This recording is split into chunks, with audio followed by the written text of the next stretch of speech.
I think oftentimes a woman is perceived as difficult if the person around her can't meet her standards. Growing up in that religion, there's a lot of inherent guilt to the culture, sexual guilt, and just kind of almost a guilt for existing. Challenges build character. I could afford less character. Like, I don't need to be resilient. I can afford less character. Let's go, baby. I feel this interview has just, it's so serendipitous. Like everything that you are saying is feeding directly into my soul.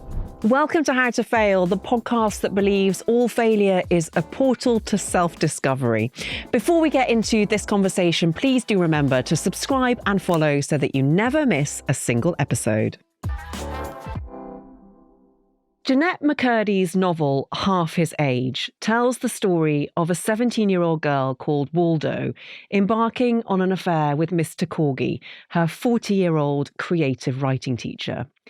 It is an astonishing book, partly because of its empathetic refusal to judge its protagonists, but also because, in her observation of adolescent female anger and insecurity, McCurdy takes Waldo on a journey through her discomfort to a place of powerful agency and self-determination.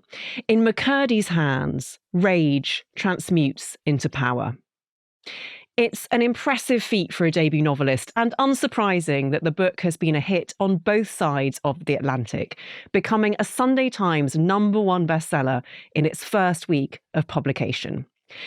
But McCurdy did not start out as a writer. Growing up Mormon in Orange County, California, McCurdy was 6 when her mother decided her only daughter would become an actor.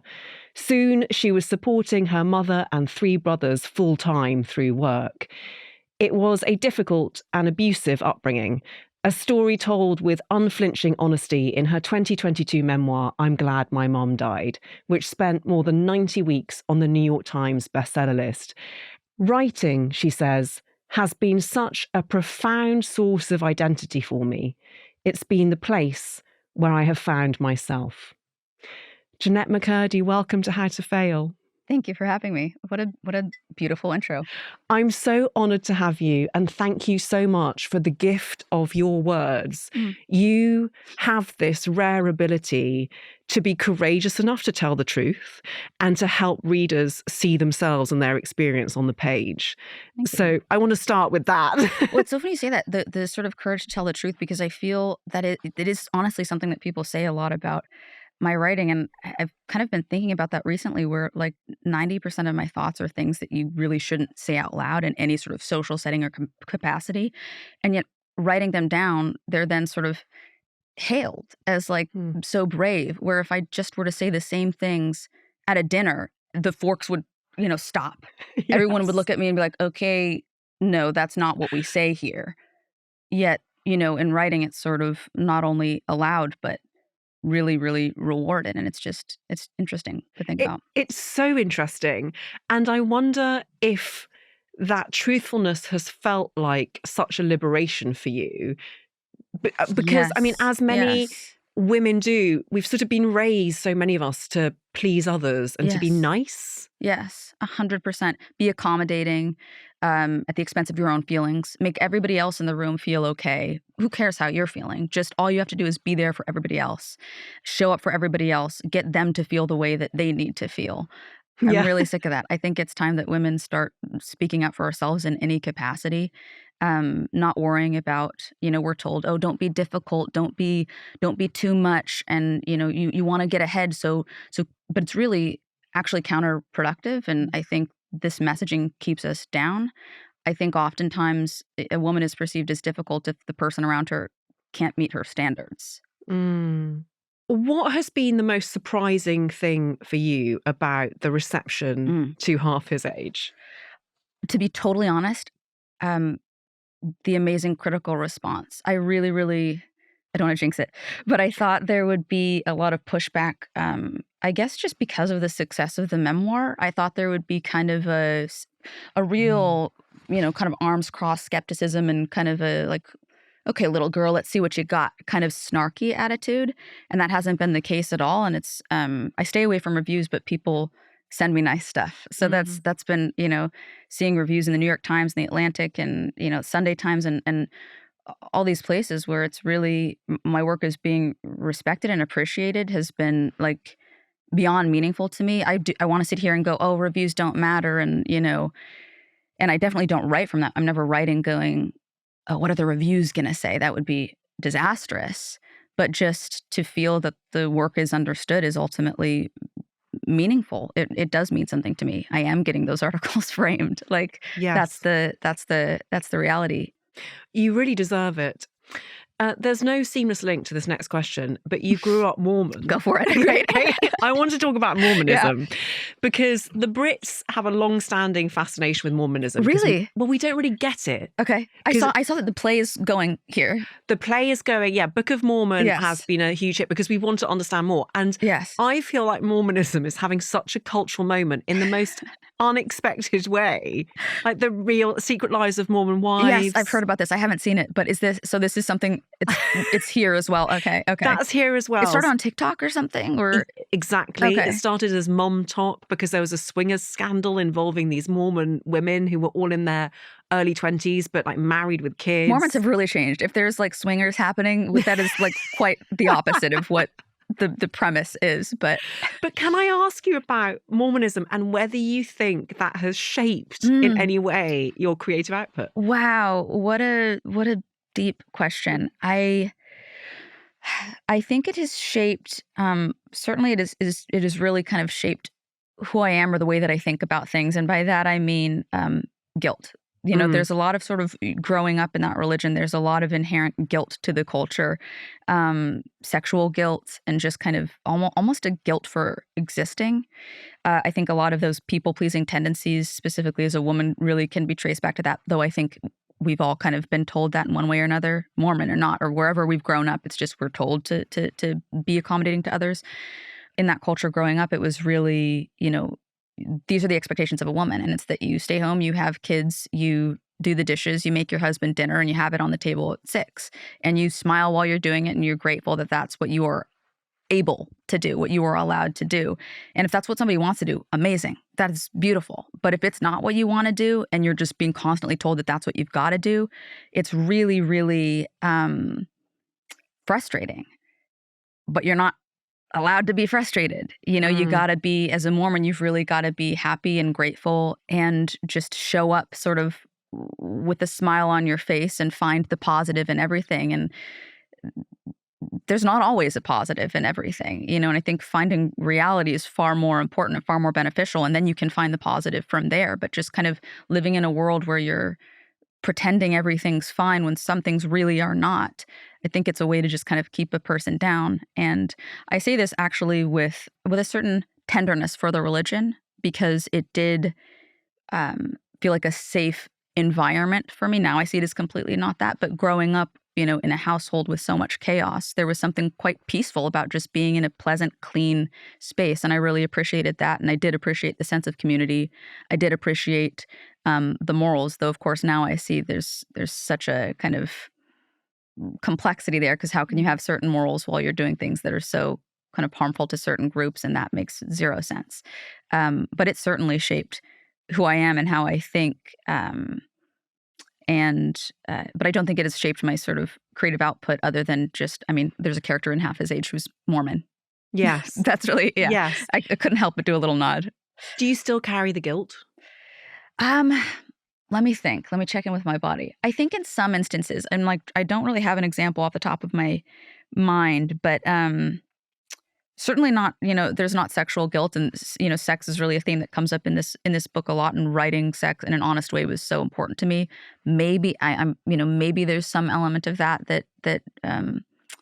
early sexual guilt that sort of led to this path, but there's no kind of direct line that I can see.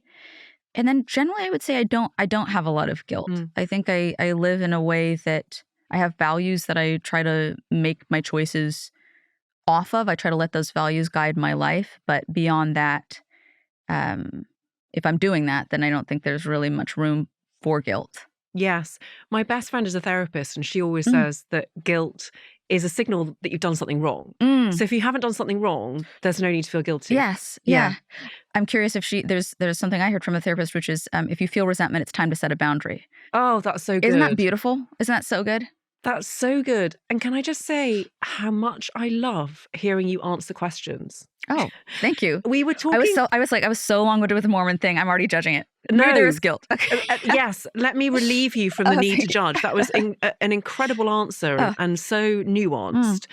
And we were talking before we started recording about how, as writers, we feel that it's better to, or easier to express ourselves on the page because we can redraft. But when we're in the moment and talking, there's that inner critic constantly saying, you could have said that better. I hate 90% of what I say. Literally, after I leave here, I will go, oh, why did I say it? That was too long. I could have said that differently. I wish I would have done that.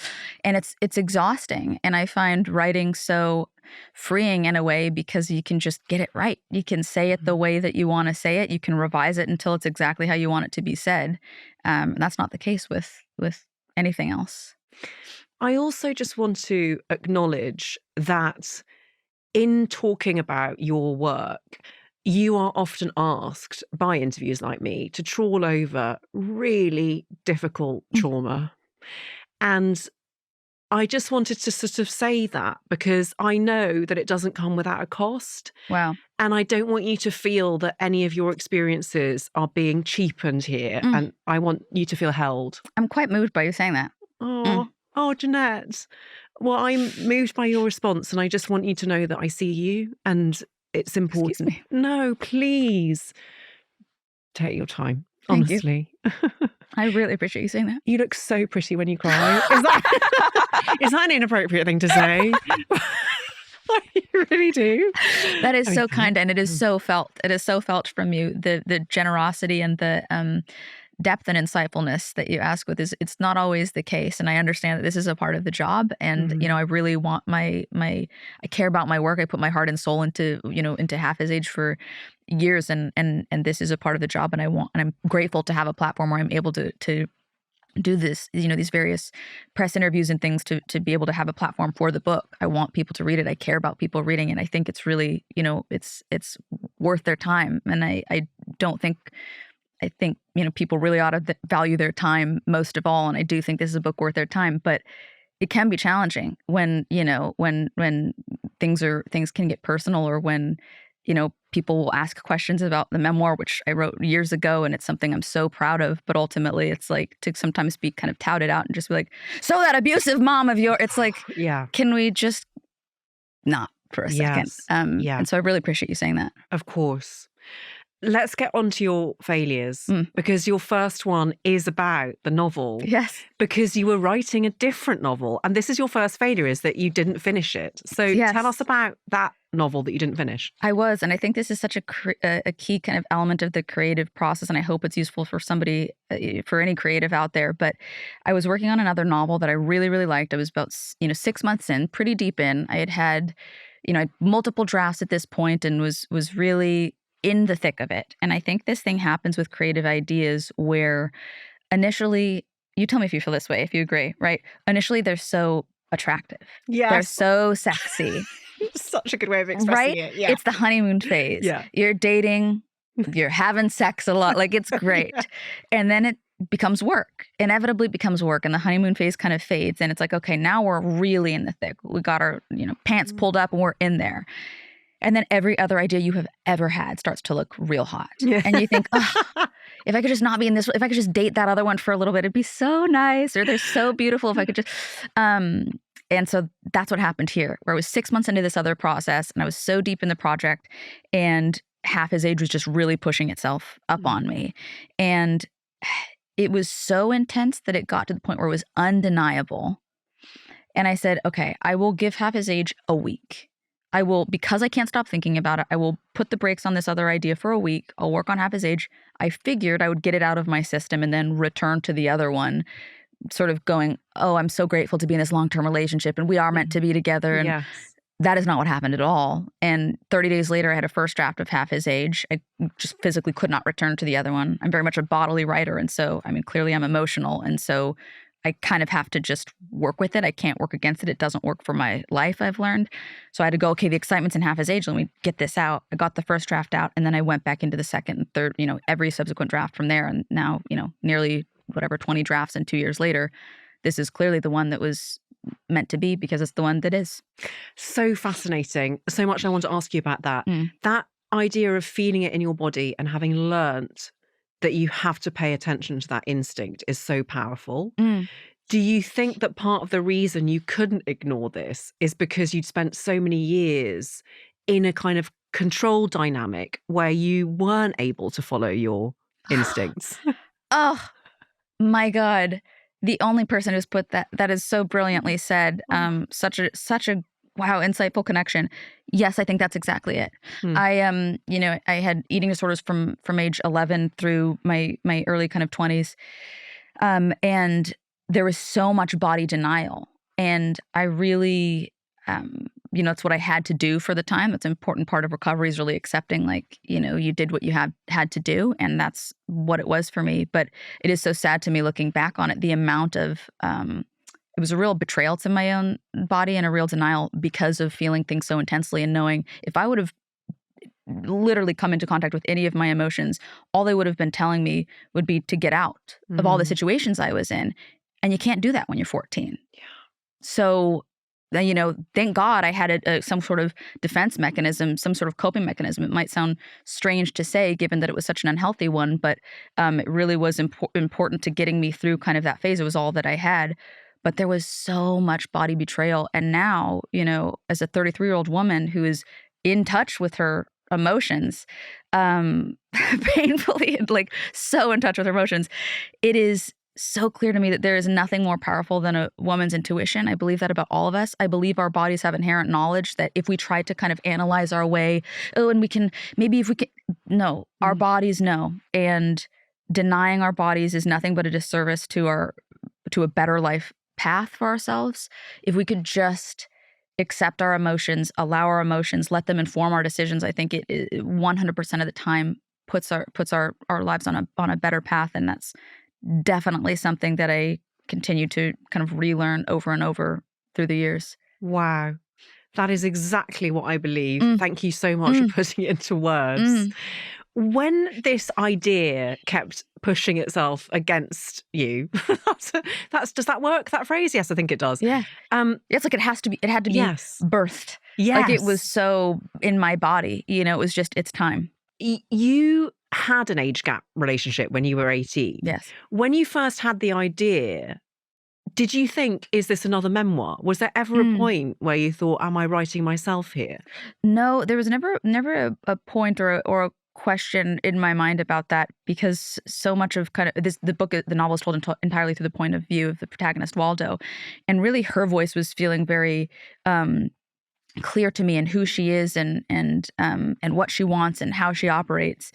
And it is, she's entirely her own character, and the novel is entirely its own sort of story. And I'm aware people will project me onto it because I just know that's going to happen. I do think it would be a misread if people do that, but I get that that's kind of part of it. Although I will say, to your point of being in an early, an age gap relationship when I was 18. I do find it really important that there's some sort of significant personal connection to whatever it is that I write, especially fiction, I would say. I think it's so important there's something deep in my bones that I really, really understand about kind of the core of the subject matter, that I trust myself to tell that story. I trust myself to carry that kind of story. And then also it's just so much more fun to be able to build out and expand and get into various characters' points of view. And it's quite liberating to not be limited by life experience. And I read somewhere that you in a later draft had included more from Mr. Corgi's perspective, like not in his words, but you were kinder to him in later drafts, even though he comes across brilliantly, but ultimately is this kind of pathetic figure. It's Waldo who has the power by the end of it. There's this one scene, it's just so telling, where he's left his marriage and he's able to blue tack up his poster of A Clockwork Orange, and it's and there's one corner of it that just keeps flapping down, and Waldo sees it, and it's such a metaphor for just how his life is just sort of Keeps a flapping down. Yeah. But what was that like for you, sort of setting yourself that challenge of not demonizing him? I'm glad you mentioned this because I think it does go back to kind of the not being finger wagging or moralistic. In earlier drafts, he was a bit more mustache twirly villain, a bit more on the nose, right? And I would read those drafts back and I could feel myself kind of writing defensive, both wanting to protect Waldo rather, and then also I think wanting to defend myself. Mm. This is how I feel about this. This is a bad situation. This is how I, the Yes. writer, feel about this, right? And I could feel myself kind of intervening, and did not read well. It didn't read well. He wasn't believable. He wasn't grounded. Ultimately, I do believe that people are trying their best and failing miserably. Everybody. I think that is just a part of life. It's who we are. It's who I am. It's who everybody, I believe, is. And I also think nobody ever thinks they're the bad guy. So I know we're going to be reading this, and we're going to be, most of us, if not 100% of us, will be viewing Corgi a certain way and placing that judgment on him.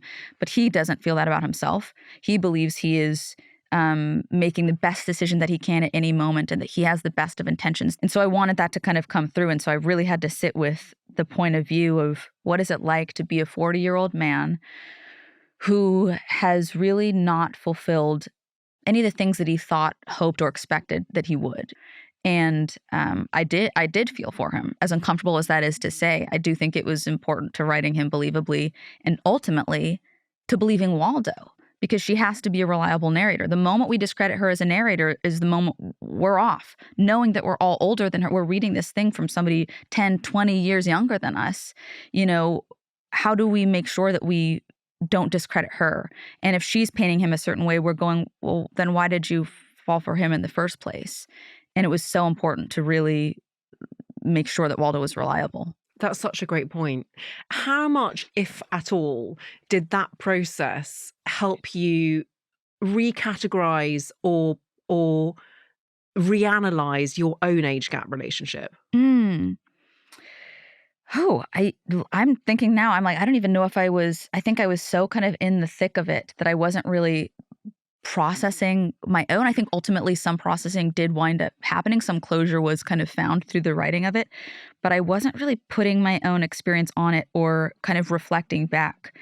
To me, that might have been distracting or limiting, in a way.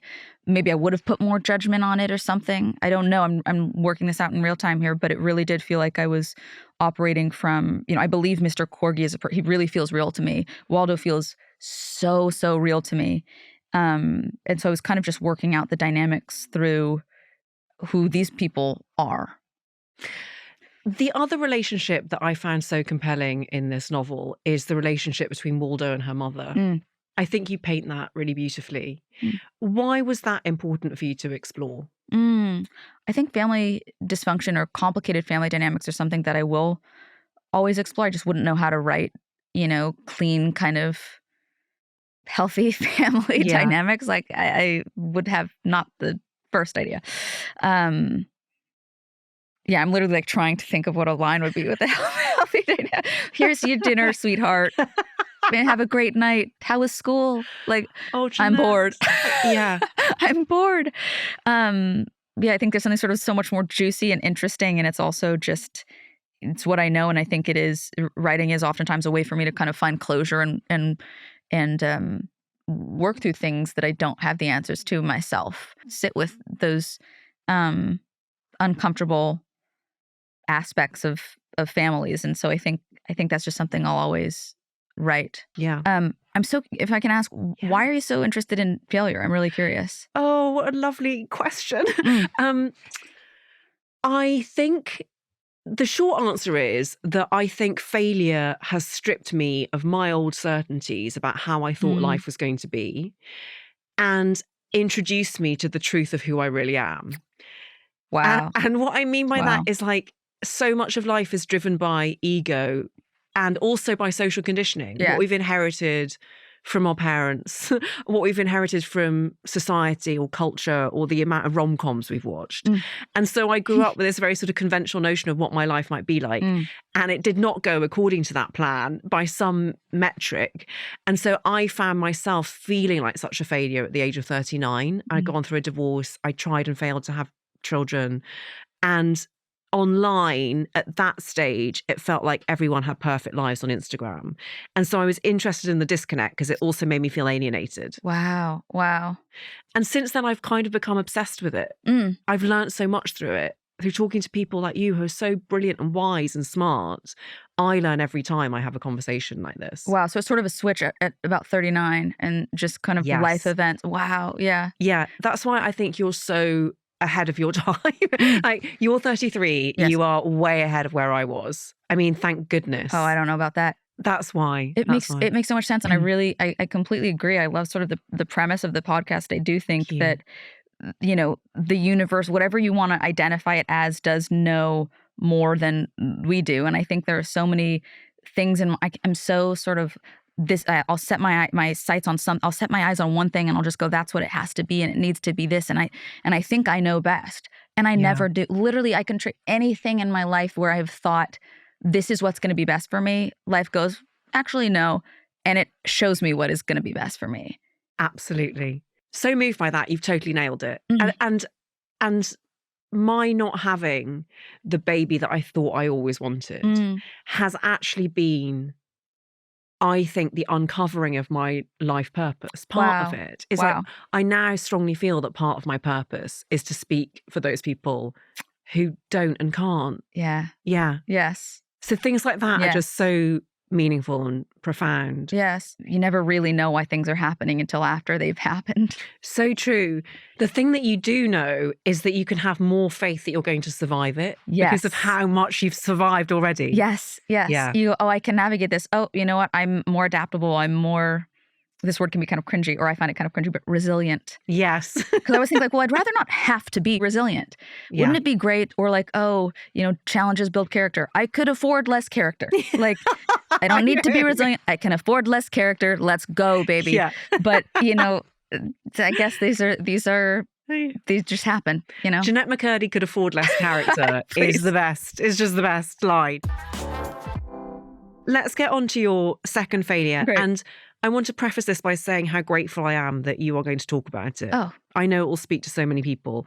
And it's that early on in your eating disorder recovery, you had lots of, as you put it in quotation marks, slips or failures.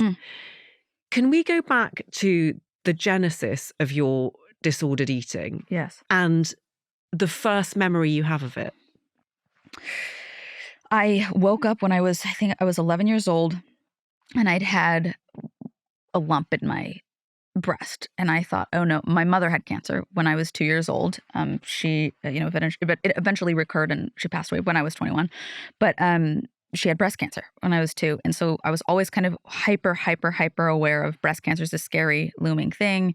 You know, it's hereditary. I could get it at some point. So I'm 11. I feel a lump in my breast. I think I've got breast cancer. I'm dying. Of course, it was just breast tissue. It was just a little bit of breast tissue developing. And my mom kind of told me that I was, oh, you're getting boobs. And it was a very hysterical, intense reaction. She really, you know, had a lot of fear around me growing up. She didn't want that to happen, I think, for a number of reasons. That's its own podcast. But so she taught me calorie restriction. And she really struggled herself. I didn't know this at the time. Of course, I just thought my mom had very specific eating habits, which included not eating most of the time. She'd just have a tea with nothing in it for breakfast every day. Yeah, she had these sort of quirks around her eating that she then really taught to me. And it was, as gross as it is to say, it was a bonding opportunity for us. I perceived it as a bonding opportunity. For me, it was like a fun sequence in The Parent Trap where they're like doing hand jives, but we're like counting calories together. And it just seemed like this little secret that we have that nobody else knows about, and we do it in private. And how great, because that makes us even closer and we're best friends and we're so enmeshed and codependent. And so I learned, you know, how to calorie restrict and was really intensely restricting my calories, and very quickly developed anorexia and was hyper monitoring everything that went into my body, until eventually I was at, you know, a doctor, and you know, the doctor pulled my mother out of the room and said that she was, you know, concerned that I may have anorexia. It's the first time I've heard this word. And I thought, literally my first thought was like, oh, that sounds like a dinosaur, like anorexia. But I could tell by the tone of her voice and how she was speaking with my mom that something was wrong. Because I think, you know, as kids, we're so perceptive, and we pick up on these emotional cues better than many adults, because by adulthood, we've stifled and suppressed and we're just avoiding at all costs so much of the time. But as kids, we're just hyper in tune with these cues. And so I knew something's wrong, but I also couldn't go near the reality of what that wrong thing was, because my mom would never do that. And I needed my mom on that pedestal to survive. So it took a long, long time before I was able to kind of recognize that. This is something that I recognized, after my mother passed at 21, 22. This is not something at 11. I'm like, well, I've got anorexia. I wasn't piecing it together. I'm so sorry that you went through that. And this is not a podcast about your excellent memoir, which, by the way, I listened to on audio. Oh, that was a whole experience, and you did an incredible job of narrating it. But that memoir opens with you at your mother's bedside as she's dying, saying, "I've reached my goal weight," because you felt like that was the thing that would most excite her and keep her alive. Believe that with all my heart. Yeah. And it's also funny. It's also darkly comic. And it's hilarious. Yes. I'm like, Mommy, I'm almost 86, whatever it was, pounds. Yeah. So your mother died, and then you felt able to explore recovery. How did that happen? I think because it had to. It got to the point where I had kind of hit a rock bottom. I had lost a tooth at this point, the anorexia had morphed into bulimia. So yeah, from 11 until 23. And it was really, really, that was incredibly intense and complicated, because people don't really talk about this, but sort of bulimia to any person with an eating disorder feels like a failure off the bat. Like you've failed. You're never aiming for bulimia. You were aiming for anorexia. You failed at anorexia. You landed at bulimia. So you're constantly kind of just sitting in this cycle of shame. And there can be, I say this with caution. There's truly nothing worse than an eating disorder. And I believe it is such a colossal waste of time, and often happens to really smart people who have so many better things they could be doing with their time. So I say it with this caveat, but and there could be a power to anorexia. There could be a real sense of, accomplishment to it that is of course grotesque and deeply disturbed. But bulimia, there is none of that. It is just, you are mired in shame. You are walking around feeling like everything you do is just, you are a loser, a failure. It feels awful. And I think I couldn't tolerate that anymore. I lost a tooth from bulimia. This was on a flight to do a really intense press trip, and a number of things had kind of collided at once. And I think it was just like, okay, I have to deal. I can't avoid this anymore. I have to deal with it. It's time. My body finally was just saying, I can't have you betray me anymore. Hey, you're gonna have to listen. Wow. I mean, thank God for my body. It finally said, we're done. We're done. Can I ask you what I hope doesn't sound like an ignorant question? Sure. When you were in the grip of your eating disorders, did you feel physically weak? Yeah, exhausted. I'd also be sort of, during the bulimia phase, it was, I'd run 13 miles multiple days a week. And so I was constantly kind of in this state of exhaustion, which I think was helpful in avoiding emotion. Because there was no time, there was no space to kind of face anything. I'd feel the anxiety build up and then a purge, and then I'd feel kind of a relief, and I'd feel so tired that I'd fall asleep, and this would be, throughout, I would purge many times a day. This is, but there was just, I was operating from such a place of phenomenal exhaustion that there was no time to go, oh, wow, I really don't like much of my life, and how do I put it on a path that I do like? And there was no space to consider anything else, because it was just perpetuating the cycle, the addiction. Wow. Thank you for explaining it like that. Yeah. So what was the first step in your recovery?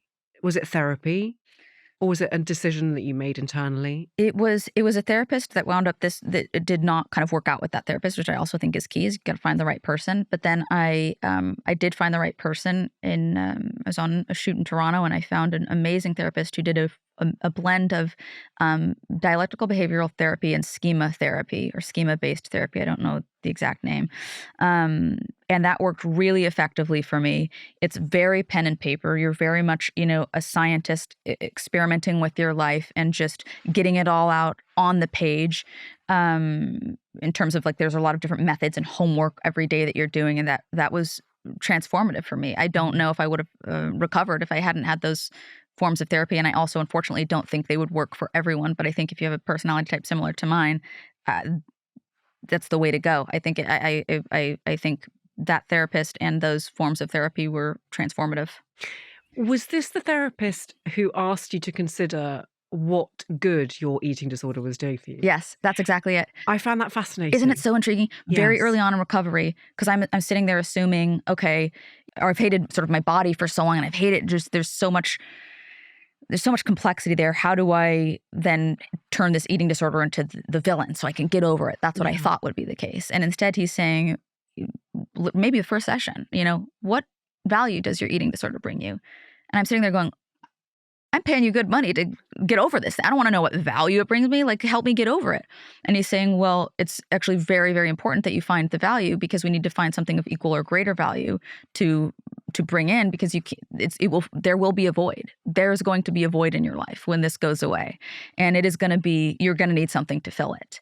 And it was fascinating to sit there and go, okay, what value has it offered me, and to piece that together, and to really, I mentioned earlier, sort of appreciating it. And that was a key part of recovery.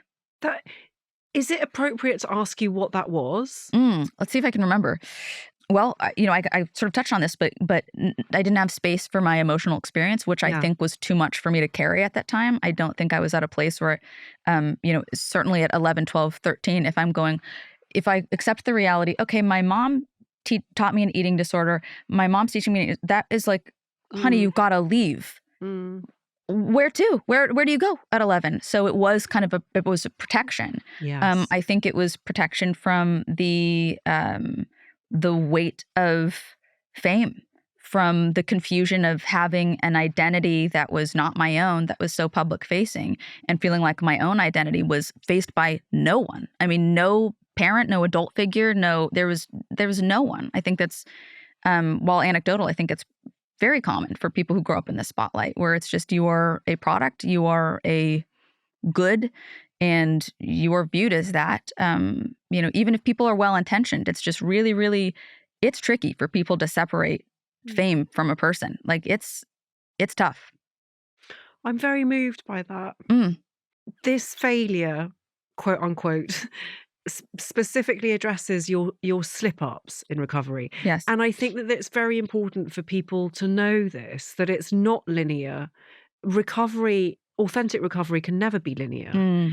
So tell us a little bit about those slip-ups and what they taught you. So this is another kind of aspect early on in recovery. The therapist had said, hey, give me a pamphlet, and told me the importance of not letting slips become slides. He said, this is not going to be, one-stop shop. You say you're ready to recover, and then that's all that it takes is just conviction and determination and a strong, you're good. Discipline. Yeah. Yeah. Especially, to a person with an eating disorder, like, there is that discipline is so much a part of kind of the dysfunction of it, that to assume that discipline is all you need, and then to have a slip up, it's so common. Also, black and white thinking is really common for people with who experience disordered eating. It's so common for that person to go, oh, I've had a slip, I'm a failure. It's all gone to waste. Okay, I'm off the wagon, so I might as well just have another slip, and another, because now I'm a failure. So this is how I identify. So I'm a failure. So I'm a failure. So, and you're just, again, perpetuating that cycle, and you're stuck in it and just kind of mired in it. And he emphasized the importance of not letting slips become slides. So when you have a slip, you sit with you sit with yourself and you go, what can I learn from this? If you have a slip, a failure, you go, what is this telling me, so that I can prevent it from happening again? What is all the information that I can glean from this? This is actually useful for me. That truly, changed my life. There were slips. There were many slips. But being able to go, I don't have to let this become a slide every single time. What can I glean from this? I will take my slip. I would literally sit and I'd say, okay, I had 4 slips this week. Let's get to the bottom of them. And we would explore all of those slips in depth, and what were the vulnerability factors surrounding those slips, and why did this happen when? And it was such a useful part of the process. All failure is data acquisition, I often say. And that's Brilliant. The perfect example of it. Brilliant. How do you feel today you are in alignment with your body? Checking in with my body. It's sort of buzzing right now. It feels pleasant. It feels safe. That's great. It feels really safe. Not I notice, if I feel constricted or if I feel my body feels a no. Mm. Oof. And so much of my life, going back to kind of the accommodating and the people pleasing and all of that, was about suppressing my no. And how can I feel it. I feel the rage. I feel it in Wow. my face. This is how I'm in touch with my body. I started listening to it, and then it's like, it's tricky when you start telling your body, when you start really listening to it, it goes, okay, here you go. And it like throws you so much and you go, oh, can I handle this? Yes. And we can, but it doesn't mean it's not intense. And so, thinking back to those times when it would be so much about, how can I turn my no into somebody else? It was more important to make my no into anybody else's yes. It didn't even matter if I respect that person, liked that person. It was just about accommodating them and being more convenient for them. And now I listen to my nose. That is so incredible. I feel this interview has just, it's so serendipitous. Like everything that you are saying is feeding directly into my soul. Oh my God. I'm so glad to hear it. Oh my God. I thank you. I feel like not only do we speak the same language, you elevate the language that I try to speak. Oh my God. Oh my God. You. Wait, is there a no coming to mind? Whether or not you want to share, but is there something coming to mind? Okay. Great. So, wow. For years, I didn't have a voice. I thought I did, but it wasn't my voice. And I was in a very dysfunctional, emotionally abusive romantic relationship. And I used to get tonsillitis a lot. And it was only afterwards that I made the connection that I was like, oh, that's because I literally kept losing my voice. And recently, I was lucky enough to go, bear with me, to this Swiss wellness clinic. Okay. I'm in. And this woman, she was a bioenergetic medical expert. Yeah. I don't know what that means, but she was amazing. And I walked into her room and she said, oh, you're very tight here. And she like clutched her own neck. She was like, you're so tight here. Wow. You're breathing from your chest. You're not breathing properly. And she basically identified something that I'd lived with all of my life without knowing, which is that I wasn't sufficiently in my body. I wasn't fueling my body with enough air in order to be able to speak. She said, you actually have a very deep voice. And she got me to do these rounds of breathing. And my voice, literally, I became like Old Man River. I was like, this is... But it felt so rooted. Embodied. Yes. Embodied is the word. Yes. And I was like, this is my voice. And I feel so at one with the earth. Wow. It was an extraordinary revelation. Wow. So was your voice quite different before? Was it sort of... Yeah, well, I feel like it's got deeper. Maybe Hannah, the producer, can tell me what it has. But it just felt trapped in my chest. It was like I was scared, literally scared of going deeper. And it's like coming from a sturdier kind of place. Yes. Wow. And like you, although we have different life paths, I was just an extreme people pleaser. And it meant that I lost all connection with my own desires. And I ended up saying yes to really unhealthy things. And spoiler alert, that ended in divorce and like all of that sort of stuff. And now I'm remarried to someone who I really feel able to communicate with. And I haven't had tonsillitis, touch wood, since. Wow. It's incredible what our bodies tell us. Yes. Wow. And that piece around rage. Yes. Again, I thought I was sad for so long. And then my best friend, the therapist, was like, do you think you're sad or do you think it's an acceptable mask for what you're actually feeling? Yeah. Yes. Which was anger. Yes. Certain things are allowed, but heaven forbid a woman feel rage. There's all these quote, hell hath not, what is it? Hell, what is hath it? no fury like a woman scorned. Yeah. That It's one. like, damn straight. I know. Yes. Watch out. Watch us. Exactly. Instead, it's just this thing that's like, oh, we can't be a scorned woman. No, we are scorned. Yes. We're angry. Yes. Right. Yeah. Okay. Jennette, this is the most amazing conversation of all time. Thank you. Thank you. Your final failure is relationships. Yes. I can't wait to get into this because it's got such a happy ending. Spoiler alert. But failed relationships, what did they teach you? Oh my God. Well, at the time, there's so much. I would have this feeling when I would be on the cusp of a new relationship where it would be this instant attraction. And it was this all consuming, I have to be with that person now. Now. More. Please. And the relationships would really start out with a deep intensity. There's also a real kind of certain kind of person I would tend to fall for, but there was just so much dysfunction so much dysfunction, like an amount that's embarrassing to admit, that I actually think a lot of us experience this level of dysfunction. But I think, again, we're kind of just tiptoeing around it and not really talking about it. But it was real chaos and real kind of shameful behavior, I think, on both of our parts, certainly on mine. I'll own mine. But I just had this feeling like something's not right. Ultimate, like underneath, I just like, this is not how I want a relationship to look. This is too reminiscent, not, not where my parents' relationship, it didn't go that far, but it went too far, and it didn't feel like what I wanted from a relationship, even remotely. I wanted something healthy. I wanted something sturdy. I wanted something that felt really like we were both growing separately as individuals and together, and that was not the experience. I finally just started getting, like, honestly, self-help books, and I would just kind of see myself in all these relational patterns, and taming your, I think there's one called like Taming Your Outer Child, and books on whatever codependency, all these different kind of potential issues in relationships.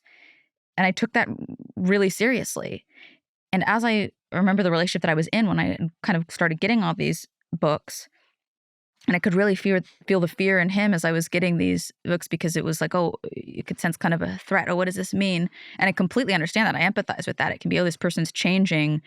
Will I be safe? But ultimately, I remember taking kind of I love a list. And I had taken a list to him of like, here's the things that I wish were different.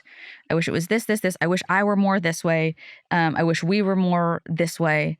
And then he said, well, I kind of see a path too for the relationship. And he just like drew me a little figure. And it was like, it sounds really, I was gonna say it sounds worse than it was, but maybe it's not the case. It was literally like a doodle of just like a rainbow. And it's like, Okay. and then, we're there at the end with kind of a pot of gold. He's sounding worse than he was. He was really, really, really, he was a deeply kind person. But right then it was just like that sinking feeling in my gut. And I know, okay, this is not somebody who wants to do the work, who's willing to work with me. I'm not saying that a relationship has to be from the get-go perfect, roses and daisies, but I'm saying it has to be somebody who's willing to find a common language and a common engine that will get us through conflict. Yes. You have to be able to resolve conflict effectively as a couple, or it's just not going to work, because there is going to be conflict. And if people say, there's people who I know who say like, oh, we never had conflict. You're hiding shit. You're suppressing. You 100%. You are in denial. You are lying. And also there's this element of, have you heard of walk-away wife syndrome? No, tell me more. Okay. It's sort of this idea that you have cried so many tears throughout the course of the relationship that by the time you are ready to leave, you're wiped out. You're almost stone cold. That was me. Oh my God. Right? I was a walk-away wife. Right? I feel like it's so common for us women, because we've tried everything we can. We've said what we need as many ways as we know how, as many times as we know how. We have said it and said it and said it and said it. Then we feel needy and we feel like we're too much. We're saying, here, can you, what if you just please, or how about, and then you're trying to change yourself to be more accommodating for him. Meanwhile, no changes are happening. Mm-hmm. I mean, not always the case, but a lot of the times. And then it gets to the point where it's, okay, you know what? I'm so emotionally exhausted and depleted that I have literally nothing left to give. So I guess now I have to leave, because I feel nothing for you anymore. I feel nothing. And that was the case for me. Every relationship that I left, it got to a point where there were no tears left. There was no pain left. It was just a very kind of almost stoic breakup that was confusing to them, because then they're going, wait, what's happened? And it's, what's happened? The past year and a half has happened. Have you not been here? You were here too. It's been so painful. It's been so painful. And of course, there are great moments as well. You wouldn't be in it, but there's so much pain that's just brutal. And so I think those realities, the walk-away wife syndrome, and then I need somebody who can kind of resolve conflict with me and be willing to be in the trenches with me, was transformative. And also somebody who's compatible. Like, it's so basic.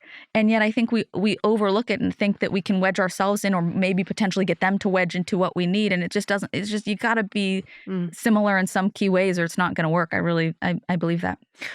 The walk-away wife syndrome has explained something to me that I really struggled with in myself, because I have felt shame around the fact that I was able to leave. Mm, And you're so right to identify that numbness. It wasn't a lack of feeling, it was having felt too for much. too long. You're Yes. wiped out. You're Yes. exhausted. Let me ask you something else about a therapy adjacent, Yeah. which I think part of my journey has been parenting my inner child. I think part of the reason I'm not a parent in the conventional biological sense is potentially because I needed to do that work before I was ready for the romantic relationship Mm, that I'm now in, which is one of equals. mm, Do mm. you feel you went on that journey too? 100%. Yeah. Inner child work was key for me. Have you ever done the artist's way?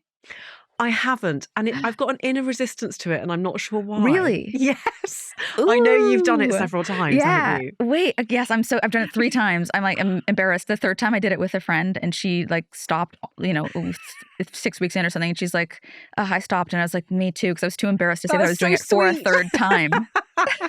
I think it's just that, do you have to get up and write 3 pages? Yes. Yeah. The thing is that my life already, I have so much writing and so much work in it. Not Yes. that it's work. It's so interesting. The Yeah. resistance I have is interesting. But Fascinating. that's another podcast episode. So I'm really curious. I hope to offline with you about that. But Yeah. the morning pages are very much just like stream of consciousness. You can't. The idea is, if you can't even just don't even pause your pen. Just kind of keep it Okay. flying. It can be complete. I took a sip of tea. Why am I writing this? I hate that I'm writing this. This is so boring. I have to write so much for work already. This is whatever. And you're just kind of getting, the idea being you're getting out of your system the things that will be rattling around all day anyway. So might as well get them out on the page. Yeah. Ultimately, the way I view it is really a course in inner child healing. What can you tell us about your partner who you've been with for 9 years? He's my best friend. I'll check in with my body. He's my best friend. I mentioned earlier sort of this instinct of that I'd had with previous partners. It doesn't even feel like the appropriate term, to be honest. But with people that I'd been with, where there was that instinct of like, I have to be with them now. It was this urgency. I met him through a mutual friend, and I was instantly extremely attracted to him, but had a sense of calm in my body. There was zero urgency. This is from somebody who'd had a hijacked nervous system their whole life. Like, for there to not be urgency is odd. That's why I noticed it. No urgency. And this sense of, this person is very significant to my life. I don't know how. I don't have to know how. I don't have to know when. That's fine. This person is significant. And then, we were friends and we'd kind of hang out in group settings, and then we'd actually lost touch for over a year. And then he'd called me out of the blue. I thought it was a butt dial because I hadn't heard from him in so long. I thought that's so random. And then he called me a second time, and I honestly can't remember whether I picked up when we spoke then or whether we reconnected later. But then we got coffee and we talked for like 4 hours, and we've been together for 9 years. 9 years. That's crazy. I'm so happy for you. Thank you. It makes me feel calm when you talk about him. I'm lucky enough to have met him because he's actually here. Yeah, He he's does here. have a very calm aura. Doesn't he? Yes. Yes, really. He's a really sturdy person. He's that person for all of he's the person that every one of his friends goes to for like, I need advice. I need advice. Like he's everyone's sort of rock. Jennette, I've adored every second of this conversation. Thank you so much. Thank you for trusting me and for opening up in your beautiful, eloquent, compassionate, heart-led way. I don't for a second take it for granted, and I am so grateful for the existence of you. Thank you. You too. You too.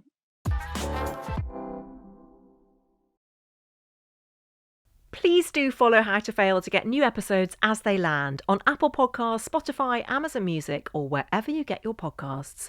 Please tell all your friends. This is an Elizabeth Day and Sony Music Entertainment original podcast. Thank you so much for listening.